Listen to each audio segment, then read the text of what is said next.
ऐसा कोई है जिसके मिलने पर जमाना छोड़ दें? पंगत कहाँ करेंगे, रहेंगे कहाँ?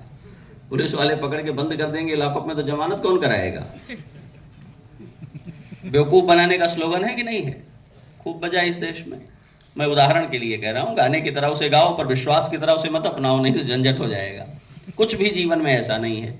हमें लगता है बस यही परीक्षा, बस यही प्राप्ति, बस यही सुख, बस यही मित्रता, बस यही संबंध।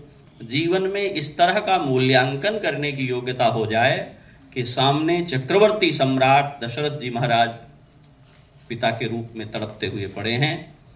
श्री राम जानते हैं कि मैं आंखों से ओझल हुआ नहीं कि ये मरे नहीं, और उनके भीतर तिल भर भी संशय नहीं है कि मुझे इधर जाना है या उधर जाना है।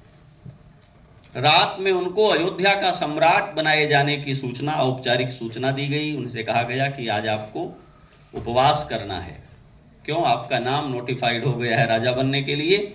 आहार भी आपके लिए सुरक्षित नहीं है। आप देवताओं की आराधना करिए, उपवास करिए। यही नहीं, अपनी भी पत्नी के साथ शयन नहीं करना है, ब्रह्मचर्य का पालन करिए, भूमि पर शयन करिए। जब तक कि आपको मुकुट पहनाकर राजा बना नहीं दिया जाता है, तब तक आपकी सारी सुविधाएं निरस्त हैं। आप अनुशासन में रहिए। ये मर्यादा, जैसे नहीं होता अपने यहाँ की किसी को प्रधानमंत्री बनना है तो इस पीजी उनको सिक्योर कर लेगी, स्वतंत्र घूमना फिरना बंद हो जाएगा। वो पालन किया है भगवान ने। और सुबह सुबह अभी दिनचर्या संपन्न भी नहीं हो पाई है, तब तक फिर से सूचना पहुंच गई है, सुमंत्र जी पहुंच गए हैं कि चलो बुला रहे हैं पिताजी। रात में जिस राजकुमार को कहा गया है कि तुमको राजाधिराज बनाया जाएगा, उसका अनुशासन करो, सवेरे उसको बुलाया गया है तो राजाधिराज बनाने वाले पिताजी का मुकुट नीचे पड़ा है, पिताजी के मुंह में लाटा लग गया है, सूख गया है मुंह, ठीक से देख नहीं पाते, बेहोल पड़े हैं। और सौतेली माता वहां खड़ी हैं।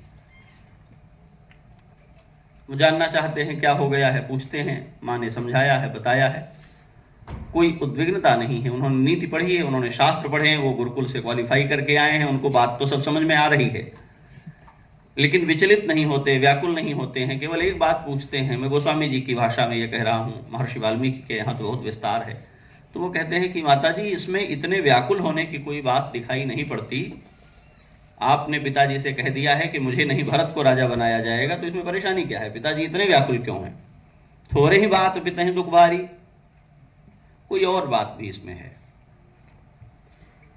तो वो कहती हैं कि बेटे, ये भी मांगा है मैंने कि तुम 14 वर्ष के लिए वन जाओगे।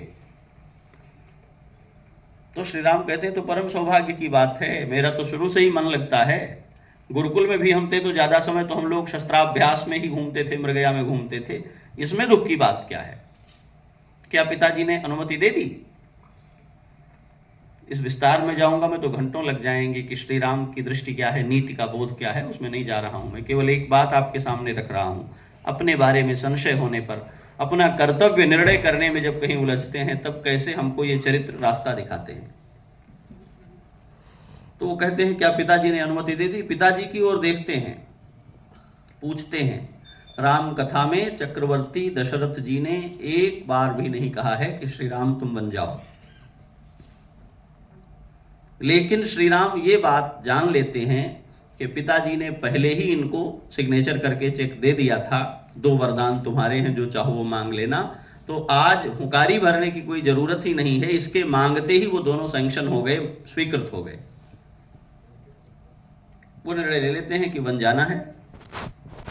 अब वन में अनुकूलता होगी, वन में प्रतिकूलता होगी, वन में कठिनाई होगी, वन में सुविधा होगी, क्या होगा ये सब विषय नहीं है, ये चिंता की बात ही नहीं है। राज्य मिल रहा था, राज्य नहीं मिला, ये सब ध्यान करने की बात नहीं है।